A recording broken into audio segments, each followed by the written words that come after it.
Good morning and happy Friday. My name is Russ Laggan, and I am the host today for the Big Agent Meeting. Today, we've got a great show scheduled for you. We've got a number of things that are going to be fun for you guys to watch. We're going to kick it off with Holly Mabery talking about brokerage ops. She always brings amazing stuff every Friday to us from the operations side of eXp. Then we're going to kick over to Bryon Ellington talking about university and what's coming to you in the near future at university that you need to know about so you can stay up to speed and educated on the best of the best coming out of eXp. And then I am super excited to watch the interview with Bryon Ellington and Janie Coffey. She is not only an amazing human being, but an amazing luxury agent. I can't wait to see some of their conversation because we always want to get into luxury. Everybody wants to get into luxury. How do you do that? I'm hoping they have that conversation of how to get started in there. And she's just an amazing human being also.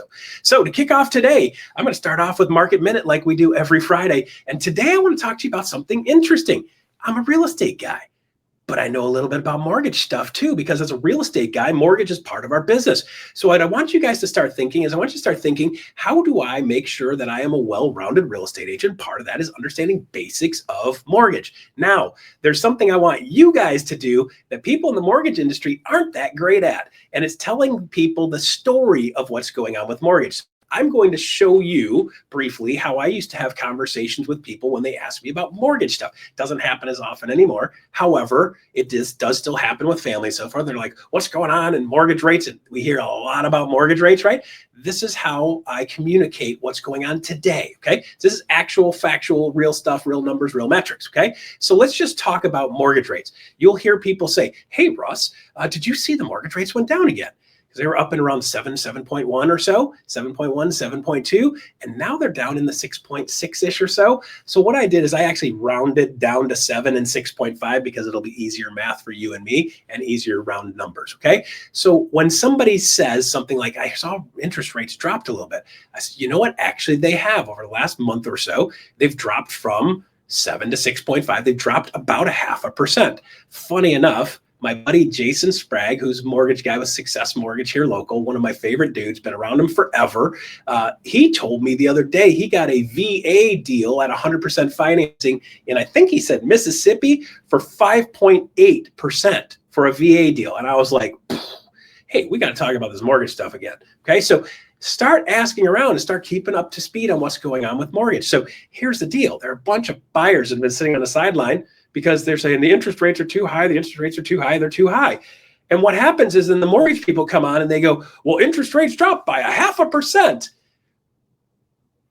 And everybody's like, cool, great, whatever. So what I want you to do is I want you to be able to tell the story. So instead of saying interest rates dropped by 0.5%, remember, as I'm going through this Market Minute stuff, I keep saying, tell them what you want to tell them and then tell them what it means. So when you do the video, your name, tell them stuff, tell them what it means, say your name, and you're out. Okay, super video recipe. So let's go through this real quick. I'm going to give you guys the long math, but you can explain it much more simple, and I'll show you how to do that in a second. Okay, on a $350,000 house at 7%, the principal and interest only is $2,328 on that. Okay, on a $350,000 house at 6.5%, the principal and interest only is $2,212 on that. Principal and interest only, okay? So it's $116 a month. You'd be like, well, Ross, man, nobody's gonna make a decision to buy a house over $116 a month. And my response to you is, really? No? That's because you're not telling the rest of the story. So the rest of the story is, it's not just $116 a month. It's $116 a month times 12 months times 30 years, which is 360 payments. 116 times 360 payments is $41,000 difference in the cost of the home over the life of the loan. So when you're saying to somebody, well, it's only half, it's not that big of a deal. I don't know. Is $41,760 a big deal to you? Right, so that's how you're going to go. So when somebody says, you know, I'm waiting for interest rates to come down, do you realize they've come down to 0.5%? And on a $350,000 house, that saves you $41,000, almost $42,000 over the life of the loan. So is 42 grand a big deal to you? So you're worried about the house going up or down a couple $1,000 and maybe even going down 10 grand over the next year when you're going to be ahead over the long time part of the loan. So when I see you guys looking at this information, I want you to start to understand it and just practice it a couple of times. Just practice saying it a couple of times. You can have a couple of different scenarios in your head. You can have a couple of scenarios written down. I've got them on my Remarkable that I refer to all the time. And by the way, I have this lovely little app right here called Carl's Mortgage Calculator. I'm not a paid advertiser for, I'm not an affiliate. Carl, Karls, Carl's Mortgage Calculator. And part of the reason I love Carl's Mortgage Calculator is it's the app version of a whiteboard. It's only got a couple of numbers you can plug in. Super, super simple, easy, user-friendly. And you can just change the values and it'll tell you what the numbers and the metrics are. So if you don't have that, get Carl's Mortgage Calculator. I'm going to have to go ask him for a royalty split on this thing. I think it's free, so he's probably going to give me 100% on it. Kidding.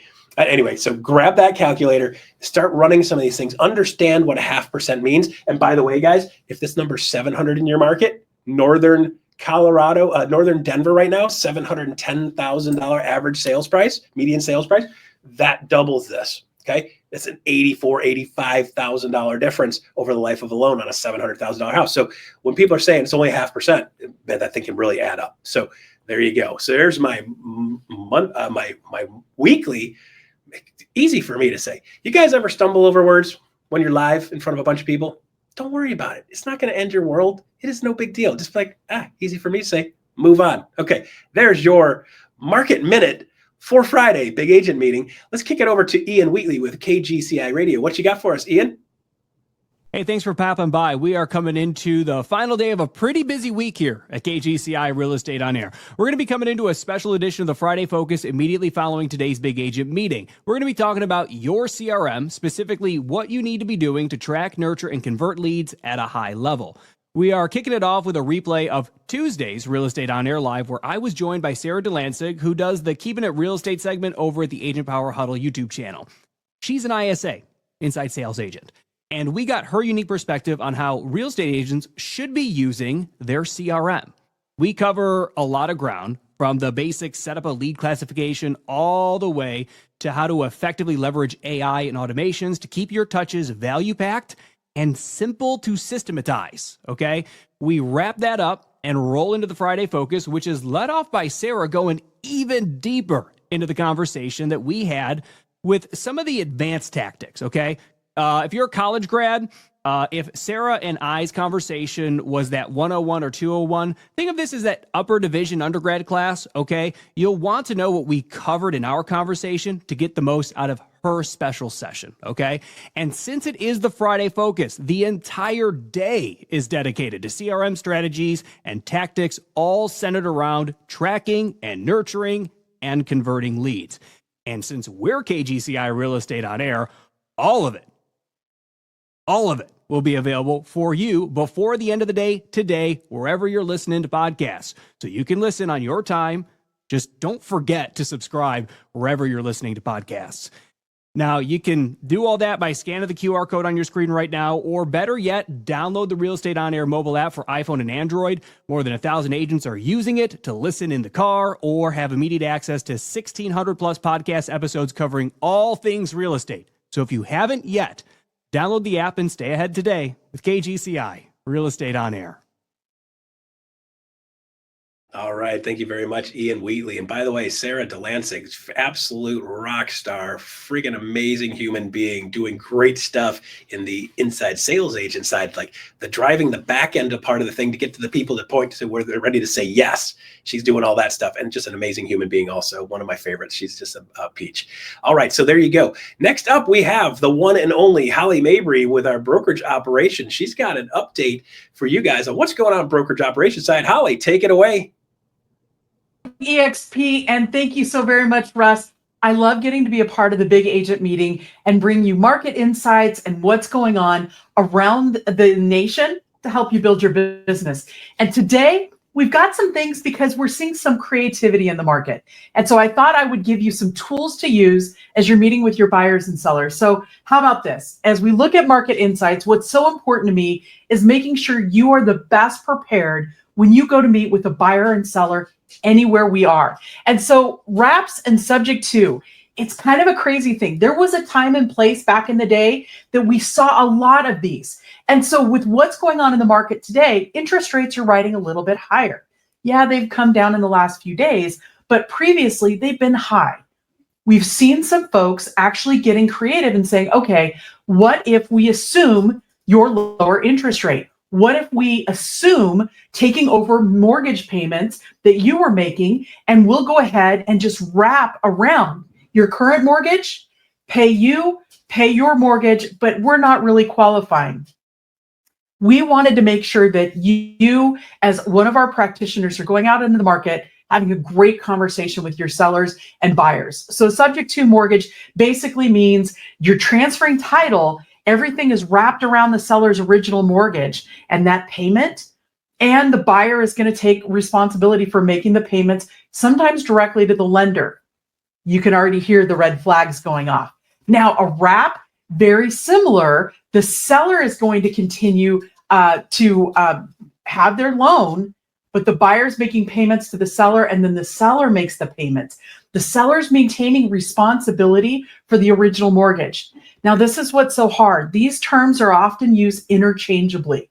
And when you think about how we take care of our buyers and sellers, it's all about choice. We're seeing in some markets, many agents receiving multiple offers that will have a subject to or a wrap. And what's so important here is, guys, we educate people. So as a result, we put together a new consumer advisory. Y'all, this is literally a checklist of pros and cons for both buyers and sellers, outlining the risks. This is something that you can have in your listing kit or your buyer kit. When people are talking about alternative types of financing, we wanted to give you the high level things to be aware of, to have a better getting started conversation. But at the end of the day, you and I are going to do our best to get people to the licensed professionals, an attorney, a CPA, a tax advisor, all of those things, because when you and I look at it, this is above our real estate license. This is not something I can advise fully on. I can give you the high level overview of positive and negative, but at the end of the day, buyer and seller, it's your choice. So when you start to look at this advisory for sellers, I may use this as part of my listing presentation. I may actually roll in and talk about different types of financing, what they can expect. With buyers, I may have buyers who come to me and they're like, hey, I heard about this thing. I'd like to do a wrap, or I'd like to assume somebody's loan. Okay, great. Let's talk about what this looks like for you, positive and negative. And also, this is about you as an agent creating options in the market. Now, as EXP, I've got a lot of concerns and I want you to be protected. But at the end of the day, the more you know, the better we are together. So key benefits for the sellers, yeah, we could be exposed to a larger buying pool. We could see a higher price, interest income, all of that kind of stuff, as well as tax advantages, because maybe you're spread out over paying that lump sum tax. If I'm an investor, this may make sense to me. If I'm selling my primary home, it may not. And more on that right now, because due on sale is absolutely real. Most loans today have a due on sale clause, which means the minute I transfer title, I'm paying off my original note. As a result, that mortgage liability, we want to make sure that goes away. But if a seller does a wrap or a subject to, that loan is not gone away. It's still in the seller's name. The seller still carries that liability, and it shows up on their credit record. So I may not be able to go out and re-qualify for something or buy something new because I've got so much money tied up in the house that I'm selling, but I'm not paying off that note. Now, this is where it gets crazy, especially for your VA borrowers. Your VA entitlement is tied up in that original property, and that becomes a challenge. VA, yes, you can assume, but the entitlement stays with that original loan. So you want to be very, very thoughtful. Also, increased costs. We could see some additional fees, right? You want to make sure that the seller knows that they may have to pay for a lender, they may have to pay for a CPA, the title company, an attorney, but also if something bad should happen. And sometimes in real estate that does. Let's say the house burns down, or the buyer goes in and starts to do a major remodel, but doesn't have the money to complete it. And then they can't complete it, they lose their job, and you've got to take the house back. Now you've got a half-built house. Like, these are all the horror stories that you and I talk about when we look at how things work. It's important you and I lay these out in an honest way for sellers to make good choices. Now, for buyers, there's really no qualification. They may have a lot of money that could put down. They're not going through a lender. And so there's some possibilities there. Your loan costs, obviously, there may not be any. Maybe you're just working with a title company or an attorney. You may be able to close a whole lot faster because you're not waiting on lender review and appraisal, and terms can be negotiable. Those are all positives. But on the negative side, that due on sale clause comes back. See, on the due on sale for lenders, they're looking at everybody. And if the due on sale comes up and the seller's like, hey, you've got to refinance, the buyer can't refinance, the seller may have to take the property back, and now your buyer is homeless. Also, the seller, if you're requiring the seller to pay the mortgage payment and they just start taking the money, maybe you default on the house and now you're looking at foreclosure by the lender. Also, insurance challenges. And with the way insurance is running right now across the nation, I want to be very thoughtful here. The seller will be required to have some sort of policy on the property for their loan, period. That's got to be, because the insurance has to cover the lender. But you as the buyer coming in, where it gets a little bit tricky is now I've got more money tied up in the house as well as my personal property. I can't rely on the seller's insurance. I've got to go get my own. And there's special types of coverage you need to investigate. There's more, and it may not be considered homeowners. It could be considered renters. It depends on how the contract reads. And that's why having a really great attorney go through the contract pieces with you makes a difference. Now, why am I sharing all of this with you? I'm not here to scare you. I'm here to make sure that we're educated as we sit in front of a buyer or a seller to have really honest conversations about, can you do it? Absolutely. Should you do it? It depends. It depends on your circumstance. It depends on what you're trying to do. And of course, there's future complications. Could the price go down? Could, the value of the property, and you're not able to refinance out of it? Could you have other challenges? Maybe your credit or job loss. Could you see other things in the area? Could you not be able to improve the property? All of those things, because you don't fully own it, make a difference. Now, finally, the legal considerations. We've got states that are very, very specific. My understanding is both Louisiana and Texas have some additional rules when it comes to any kind of wrap or subject to. And you want to be watching those very closely because we're seeing a lot of laws change right now. Documentation, this as an agent is really critical. What did I tell you? When did I tell you? How did you follow up? And so with this advisory, I'm really excited because it's something you can give to people up front. It's something that you can email to them, then you've got receipt. We're not going to require that you have them sign it. Is it a good practice? For sure. But do you need to? That's up to the situation. And so really, we want to make sure that people are aware of legal issues in the state, title, and also disclosure requirements. What does it look like in the state that you're working in, and how you make best practices happen? Now, finally, best practices for you as the agent, always be providing the advisory. Always make sure that you are helping facilitate that professional consultation. Y'all, I will share that we've had sellers sign a subject to and then go and speak to the attorney afterwards. And the attorney's like, this is a really bad idea given your situation. Seller needed to cancel. The buyer would only cancel if the seller wrote him a check for $9,000. I'm sharing that with you because now that's something that you can share with your sellers.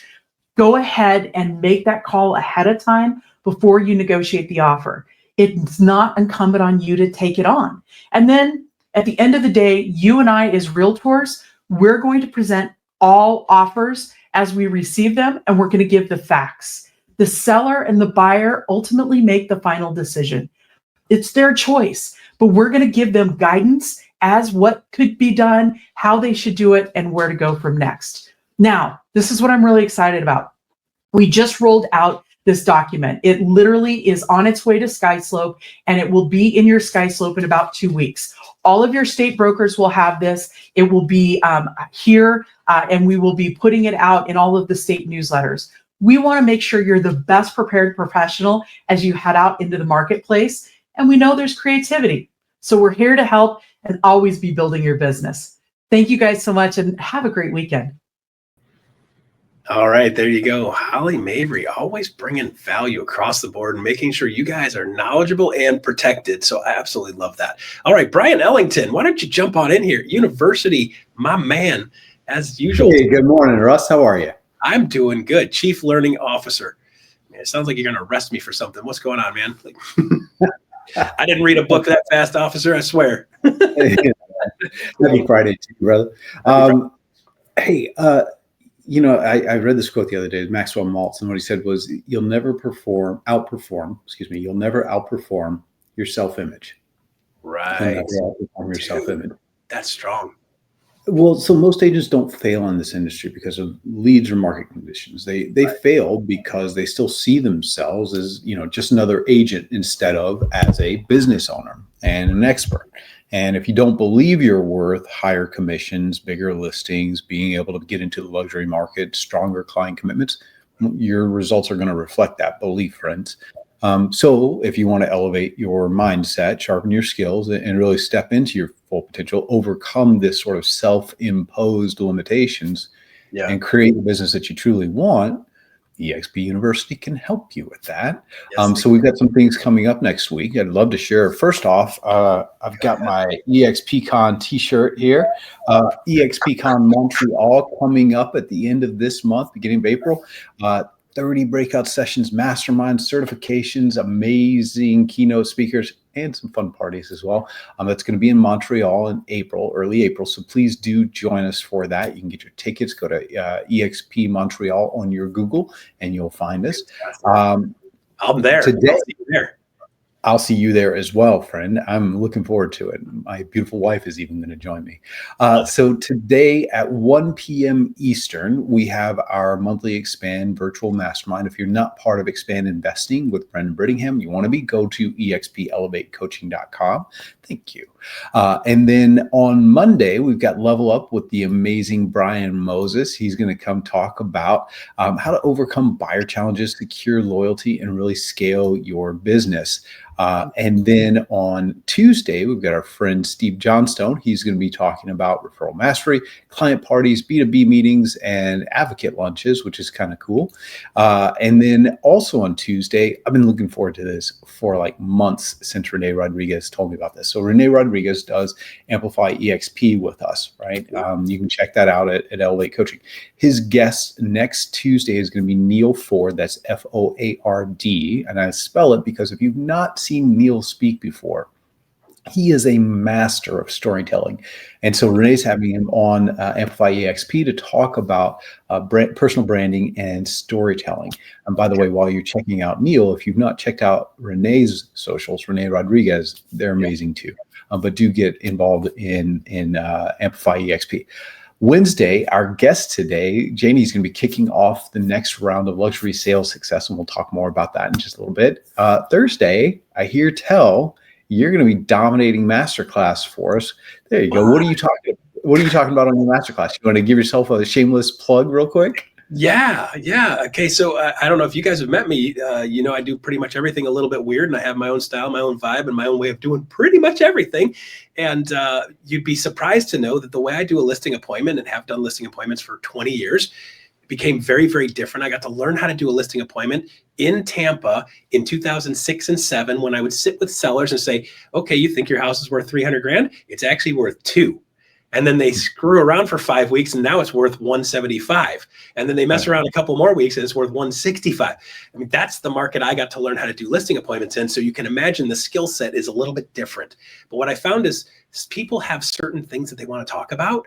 And I'm going to focus on making it about them and talking about what they want to hear. And by the time I get done with that, I don't even have to tell them about myself. They buy me without even having to go into the me part of it. So it's about building credibility, presenting information so they make great decisions fast. They understand where they should be priced, not where you would price, where you should be priced. And then let's talk about what you would do. We separate out those conversations. And then I've got the craziest whiteboard stick figure objection handler. If they don't agree with the price, it literally just shuts it down immediately. And if that doesn't make sense and you got somebody that's just not going to be reasonable, that's the ones to walk away from. But most people go, okay, got it.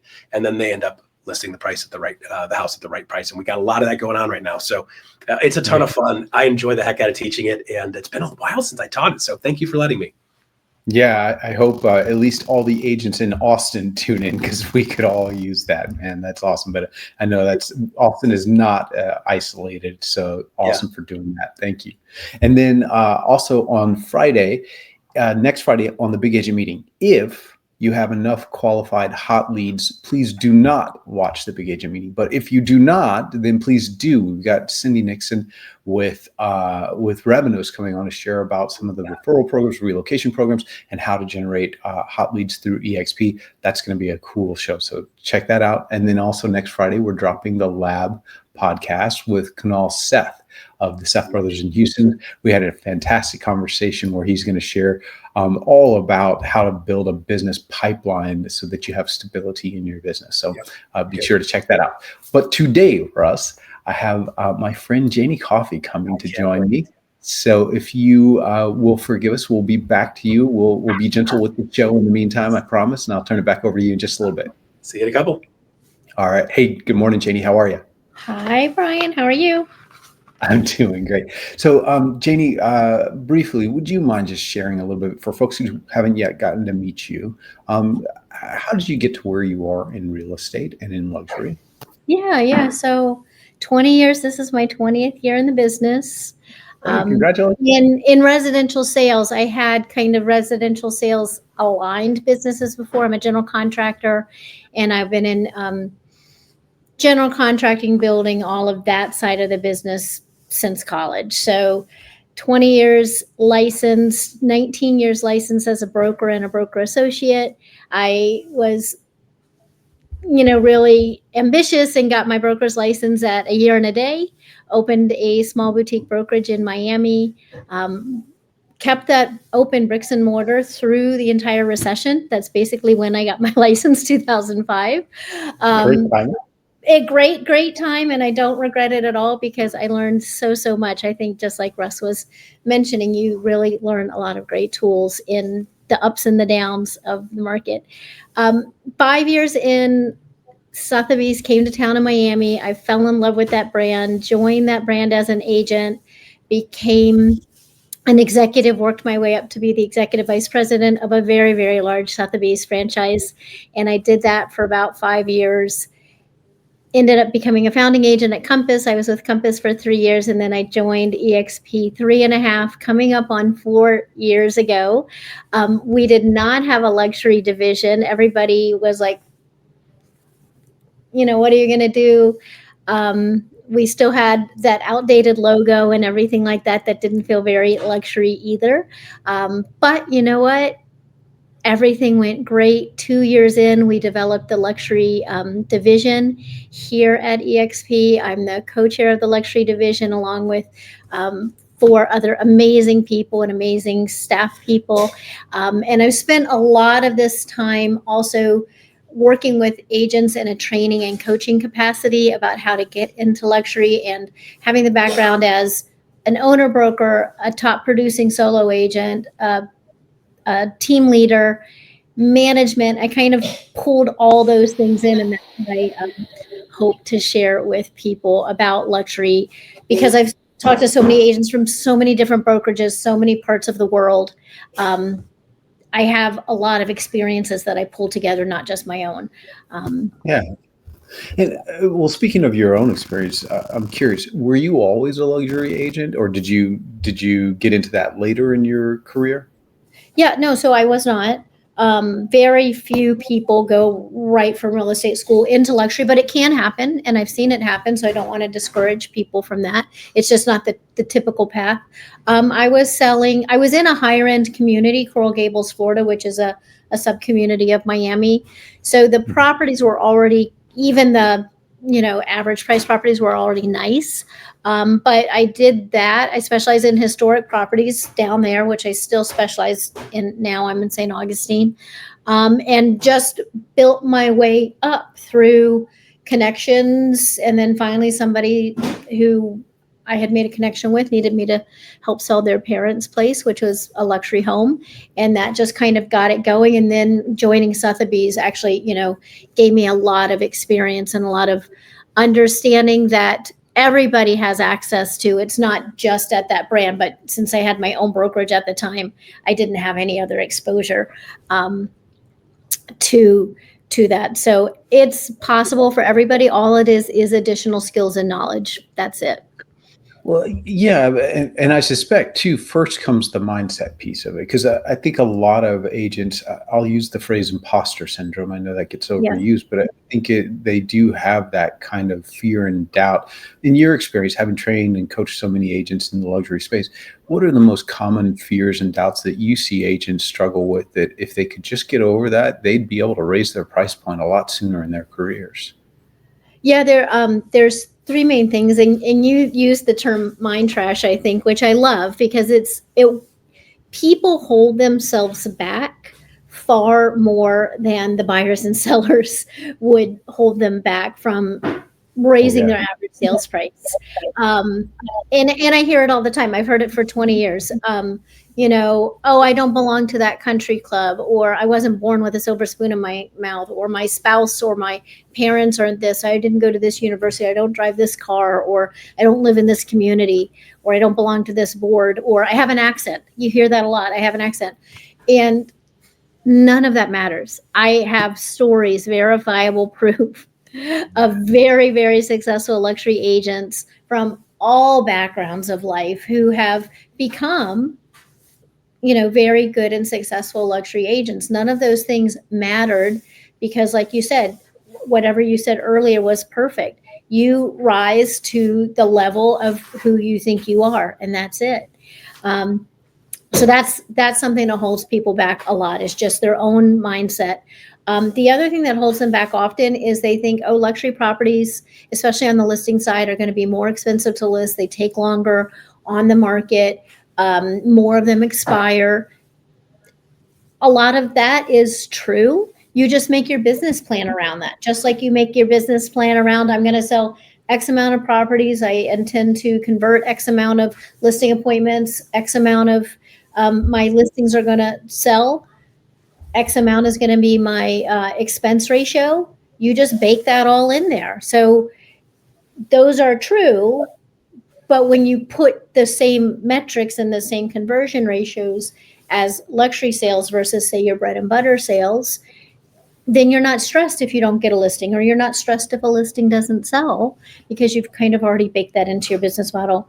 And then the bigger thing that people often also think is the people that you'd be dealing with are different. But in reality, I think it's often easier to deal with a luxury buyer or seller for multiple reasons. One, they've probably bought and sold many, many properties over time.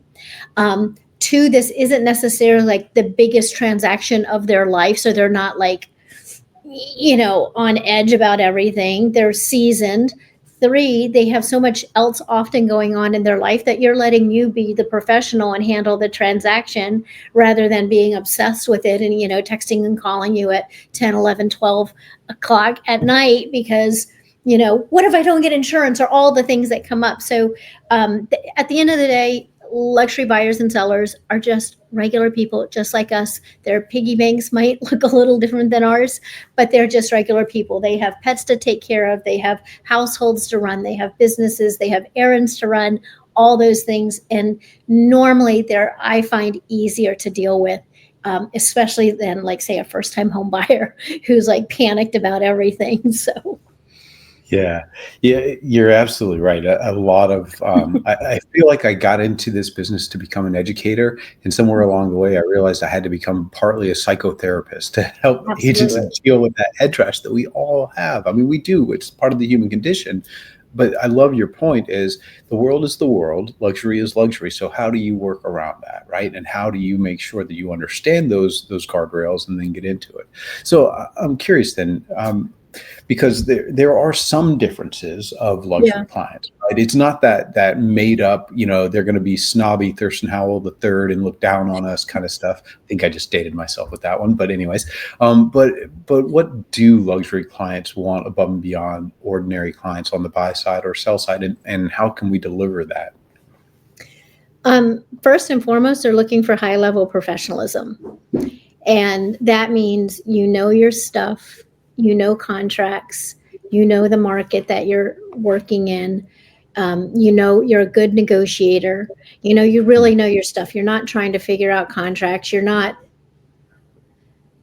soft in negotiations. I'm not saying you have to be super hard, but you have to be a skilled negotiator, because if you think about higher net worth individuals, every other professional they deal with, from their attorneys or CPAs or financial planners, their estate planners, they're all very professional. They've normally sought out the best of the best, or, somebody that there's often a lot of referrals going on too between higher price point buyers and sellers to their friends, because if they trusted somebody, that goes a long way. So they do expect high level professionalism, high level knowledge, and high level negotiation skills.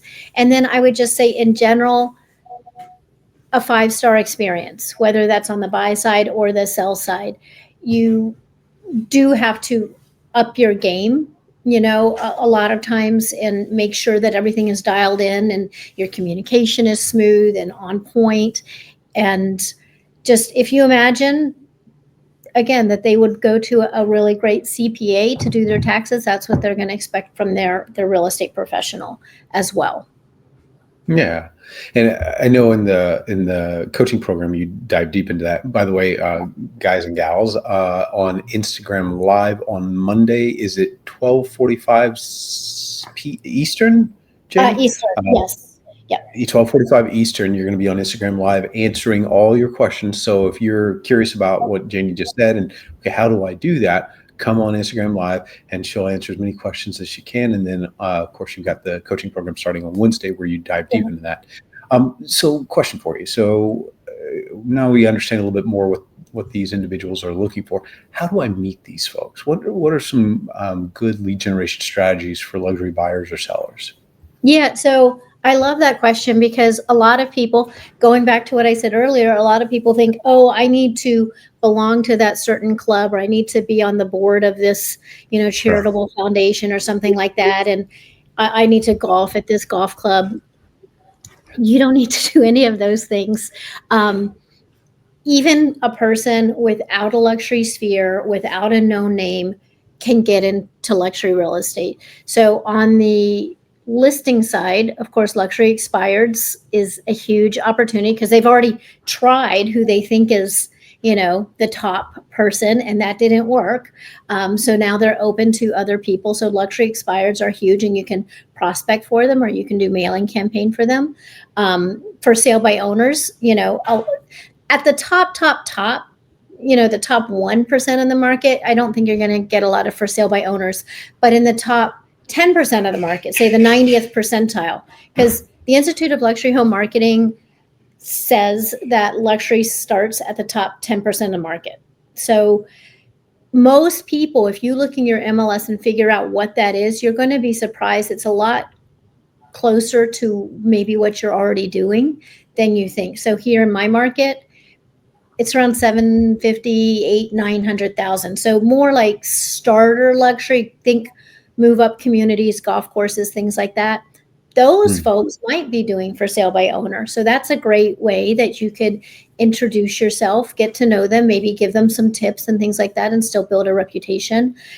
If you have the finances and the resources to farm, like direct mail farm an area or a property type, that's probably one of the number one ways. But also you can be doing amazing social media. You can be doing videos. You can be building a newsletter, an e-newsletter list, and do that. Hosting open houses, another great way. Even if you don't have listings, find out who else at eXp in your market might let you host open houses and really do them up really, really well. Spend the time to market them in advance, have an amazing event, and then spend the time to follow up with everybody you met, because those are not just opportunities for buyers. They're also often opportunities for sellers, because sellers often go to open houses a few months before they're ready to list, because they want to check out, what's on the market. So that's a great way to meet them. And then you can even door knock around the open house prior to the open house to invite the neighbors. So again, more opportunities to get to meet people. So there's lots and lots of ways to generate luxury leads that are not based on your sphere, are not based on your known, name, and with some elbow grease and some consistency, which is really what this business is about in overall, you can definitely get there. Well, and that surprises both. In my experience, some of the most successful luxury agents I've ever known were all door knockers. And that surprised me, right? Because I think a lot of people, again, have that head trash that, well, you don't door knock in a nice neighborhood like that. Well, you absolutely do if you're bringing value. And so if you can figure out how to bring value, and I know you talk a lot about that in your course. And then also, I know you made your bones in expired luxury listings. And a lot of times people avoid expireds because they tell themselves, I'm not aggressive enough to deal with those angry people. And I would say a lot of superlative, wonderful things about you. Aggressive is not the first word that comes to mind when I think about you, right? But yeah, you were so Unless I'm negotiating, and then I yes, unless you're negotiating, absolutely. But I would say astute, maybe not aggressive, but astute, right? But yet you killed it with expired. I killed it with expired. Because of your strategy that you'll share with them. So I think that's something that most people think that they've got to, as you say, learn how to play golf or tennis and wear the accoutrement and join those clubs. But that's not true at all. No. Okay. So question for you. Could you give me a tip or a strategy that I could go implement today as a first step of getting into luxury? Sure. I think the very first step is to educate yourself on what is luxury in your market. And like I said, just go into your MLS, go 6 or 12 months back of closed residential sales, sort them highest to lowest, and find what is that top 90% break point. And then you'll know that's the starter point for luxury in your area or your MLS. I would do your MLS as a whole. Top 5% in my mind is really where luxury starts, because the top 10% is, like I said, it's more kind of starter luxury, move up luxury. And then the top 1% is uber luxury. But most people in their head are only thinking of that uber luxury. So when they talk themselves out of selling luxury, it's because, so in my market in St. Augustine, Florida, we might have an occasional $20, $30 million oceanfront home. Super rare. Right. But some people might think, well, that's luxury. I can't sell that. I don't know how to sell that. And forgetting that, we have tons and tons and tons and tons, thousands of $700,000, $800,000, $900,000 golf homes, riverfront homes, nicer homes. So I would educate yourself on your MLS for that. And then I would set up a hot sheet for the areas that you're interested in and do a couple things. Every morning, I would be looking at what's come on the market, what's expiring, what are the words that are people using in their description, just get your finger on the pulse of the luxury market using that hot sheet. And if there are broker caravans or broker open houses or whatever they're called in your area, I would start to go to those religiously so that you can go and see these properties. You can become immersed in it. Like, what is that that language school that's immersion based? I'll think of it. Magellan, is it? I'll think of it in a minute. It's the well-known language school that, like, from day one, you're immersed in it. They are not speaking to you in your native language. So if you can immerse yourself even 15, 30 minutes a day in luxury in your area by starting to gain that knowledge, that will give you a lot more confidence. That will give you a lot more understanding. It will break through that mystique. You'll figure out who are the agents who are selling luxury and go meet them. There's a lot fewer. The one great thing about luxury real estate is there's a lot fewer agents selling it, right? Yeah. So generally speaking, not all markets, but generally speaking, they're fairly friendly with each other because there's just a lot fewer, and they know they have to have good working relationships with each other because there's a good chance they're going to be on the other side multiple times with them. So start going and just seeing and just feeling. That's number one, because like you said, the number one thing that holds people back the most is kind of a lack of confidence or mindset. But all that is a lack of knowledge. So if you give yourself the knowledge, you're going to get the confidence. So that's what I would start with. And then figure out lead gen for you and go with that. Yeah. Isn't it interesting how that head trash can work in your favor when it's other people's head trash, right? The fact that other people are holding themselves back. And to your point, I think the more you get into something, the less mysterious and less mystique there is around it. So I love that advice. That's really good advice. Now, Luxury Sales Success Program. Really briefly. So this is a 12-week program. And before, when you were getting into eXp Luxury, you either had to prove the production or you had to take the online on-demand certification. And that certification was certainly, it's a good course, but it is nowhere near the 12 weeks that you put out. And so much so that eXp Luxury now allows your course, your 12-week program, to count as your luxury certification. So if I were going to get into that, what could I expect from that? Yeah, so it's 12 weeks. And I will say we have a lot of luxury agents take the course too, like existing current luxury agents. And so we call it Foundations to Mastery, because there's literally something for everybody in those 12 weeks.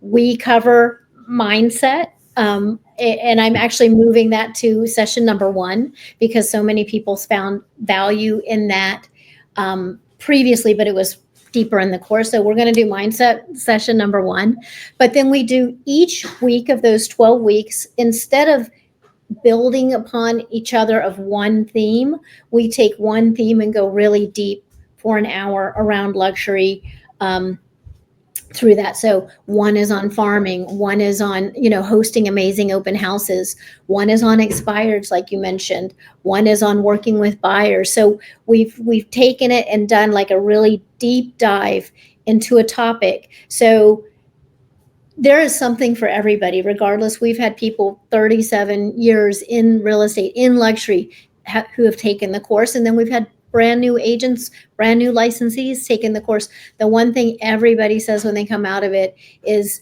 either they have so much more confidence around luxury and it's demystified to them, or if they're already a very seasoned agent, they have a clear path of how they're going to build their lead gen. So there's definitely something for everybody.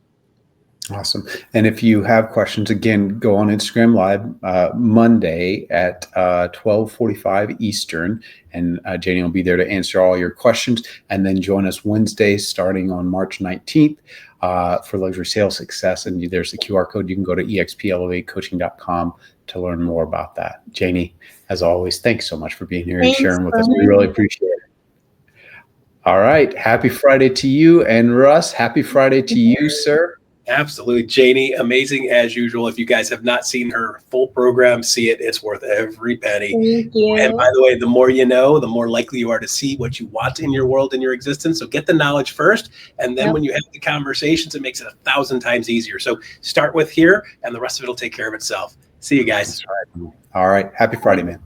Thanks. All right, there you go. Amazing, amazing, amazing. A lot of questions answered there that we hear asked all the time. It's like, how do I get into that? I want to be a luxury agent. And she's got all the goods in the front and the back and all the rest of the details. So make sure you check in with that. All right, next up, we have a video recorded for you guys on one of eXp's solutions. So let's get that. Roll the tape. Hey everyone, this is Donnie Crouch. I'm the Vice President with Realty.com. First off, I want to thank eXp for having us. We're a proud eXp partner and have been for several years. A little bit about myself. I'm a realtor at heart. Got started several years back before I found my way to Realty.com, and now we're a proud partner with many, many different eXp agents all across the country.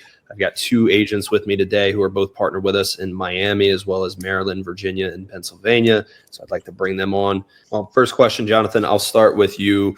There are a ton of lead providers out there. I don't think any of us are immune to the many different calls and emails we get trying to buy leads. So I want to start with you. Obviously, you run a team. You're passing some leads off to your team. Kind of walk me through what your experience has been so far, both on the buy and the sell side. So my experience with Realty, I mean, frankly speaking, the big attraction for me has been the seller leads.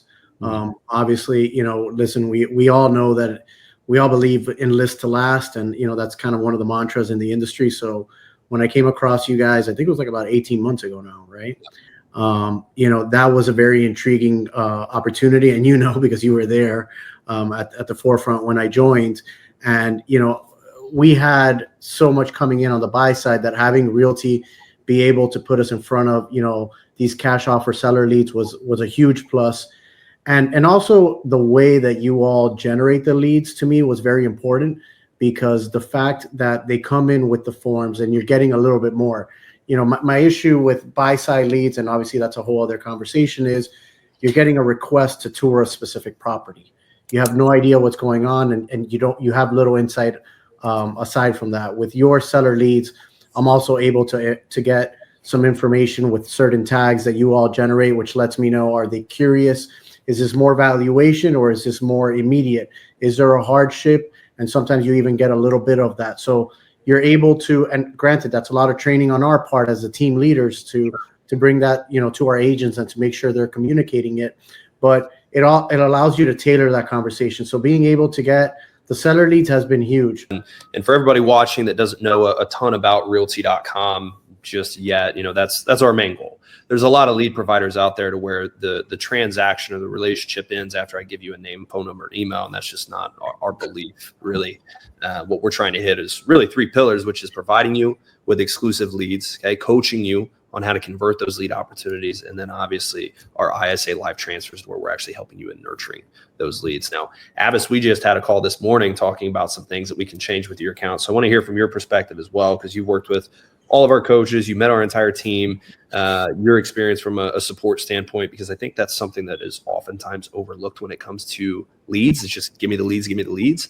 Right. It's a big aspect. I want to get your opinion on that as well. Yeah, 100%. I think just going back in history a little bit, we've really got rid of our other sources of leads, lead companies, and mainly because we're receiving good leads from Realty.com. And so we've centralized all of that through you guys. One of the things that really stands out, we have a weekly call with your coaches and all that. And because of Realty.com and because of the mass of, work coming and traffic coming into our business, we've actually established an ISA team that I didn't have before. So I was really doing all the cold calling, and a couple of my agents were doing that. Now that's centralized. And now we have a support team at Realty.com that meets on a weekly basis with my ISA team, goes through the coaching, looks at all the leads, tries to do some balancing as far as, on the seller side, on the buyer side. And since then, we've really, I would say exponentially, really increased the number of touches, quality of calls. And even outside of that, not just related to leads, we have coaches that at Realty.com that talk to us on a bi-weekly basis that specifically talk about accountability. That has nothing to do, no other lead source company that I've worked with ever talked about accountability and how when you meet with your agents, these are the things that you should think about. Those types of conversation that are strategic conversation. And I love that because it's not just about buyer and seller leads. It's all about how do we partner together to make our businesses more successful. Yep.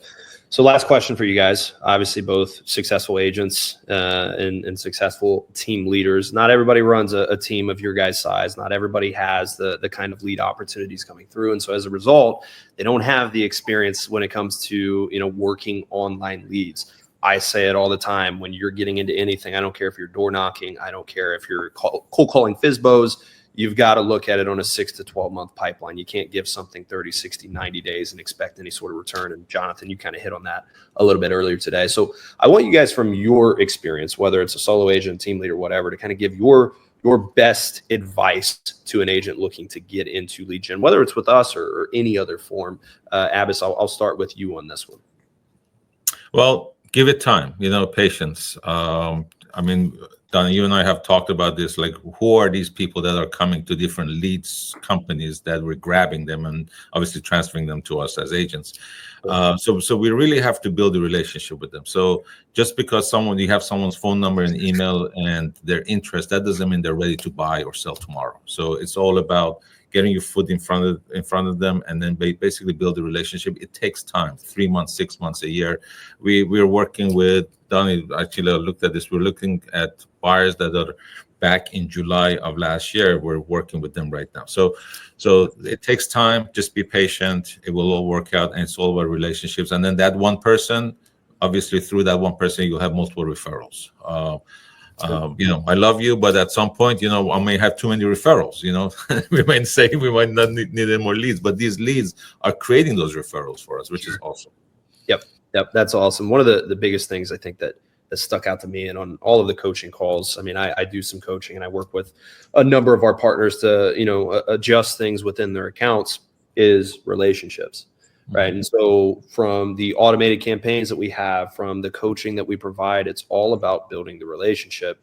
And oftentimes I feel that agents get too fixated on the end goal, which is conversion. And so the initial conversation they have is, let's get you pre-approved. Let's do this. Let's do that. When you have to meet the clients where they're at. So I completely agree with you. Jonathan, best advice you got? First principles, right? I mean, and I think Abbas just, touched on it, which is like that first deal. You got to put in the 8 hours a day. The biggest issue that I see is, I have agents in front of me all the time. And now in this position, it's like, I talk to agents all the time, and it's so you guys can't see it, but right in front of me, there's a couch where I usually sit down with agents when they're telling me about everything they want to do. And you end up seeing that their actions don't line up with their goals. Yep. It's very simple, right? Like Abbas says, to get to that first one. And really, if you're an agent and you're only working, the leads that you have, you're at an advantage even over us, because Abbas and I, we have so many things coming at us that I'm looking at a pipeline every morning of like 500 leads. And I'm trying to say, like, which ones do I need to focus my agents on? Whereas you all that are independent, you can focus on those 15, 20 that are in your database, and you have the ability to really build that one-to-one relationship. But you need to put in the 8 hours a day, because if you put in those 8 hours a day, it pans out, and it's a 12-month grind. So, like, for example, going to the seller cash offer lead, right? That seller cash offer lead that's coming in, and Abbas, I would love to hear your opinion of how you all are seeing it in your market. But to me, that person is now 6 to 12 months away from selling, right? Because that's the first step in the process. More or less, what would I get? What is it looking like? Unless it's the urgency, distress, divorce, the D's, like we talk about. But you got to nurture that relationship. You got to meet them where they're at. You got to understand. You got to build that rapport. But you're that first agent, and you have an advantage. And so if you're that agent that only has 15, 20 opportunities, you're just cycling through those, and now you got a pipeline. And then to Abbas's point about the referral, what I'm loving about my pipeline is I was also able to consolidate all my lead budget into you all, because I also have a massive pipeline of old money we spent with other providers that is still generating to this day, because 2-3 years later, they're there. But if you're that new agent, focused on the ones that you have in front of you, all right, dig deep into those, because the hardest part for you all is to go, I always say, think about it in terms of doubling, right? From 0 to 1, very hard. From 1 to 2 is hard. But then when you're at 8, you go to 16. From 16, you go to 32. So that initial 12 months is the hardest, but put in your 8 hours a day, and you can kind of truncate that timeline, and you can be there quicker. So, just put in the work, and you will get the payoff. You need to put in that work. Yep. Could not agree more. I mean, we have obviously a number of different support features with the coaching, with the lead assist coordinators. We really try to hit on every aspect of generating a lead all the way through to nurturing them to a close. But I think that highlights it all. You got to put in the work. You got to be willing to put in the work, and online leads are incredibly difficult, but it can be incredibly lucrative, obviously, as we've seen. So again, I want to thank both of you guys for joining us today. If anybody wants to learn more about Realty.com, the services we provide, and be a great team leader like Jonathan and Abbas here, you guys can go to realty.com/EXP. I want to thank both of you guys again. Thanks for joining us, and thank you to EXP for having us. All right, there you go. So realty.com. If you guys haven't checked it out, check it out. Lean into it. See if it works for you if you want to put that in your life. All right, so there you go. Big agent meeting for Friday. And it is over for now. We got the NPS survey before you go. If you grab your camera, open up your camera, take a look at that QR code and let us know how we did. Give us a rating on a scale of 1 to 10. Let us know what we did well. Let us know if there's something you'd like us to do differently. Always looking for your support and also looking for feedback to make this show better every single week. I hope you like the direction we've been going because we're adding a lot of different things and segments and trying to add as much value as possible. So there you go. That is Big Agent Meeting for today on Friday. Next up, iConversation. Stay tuned. See y'all next week.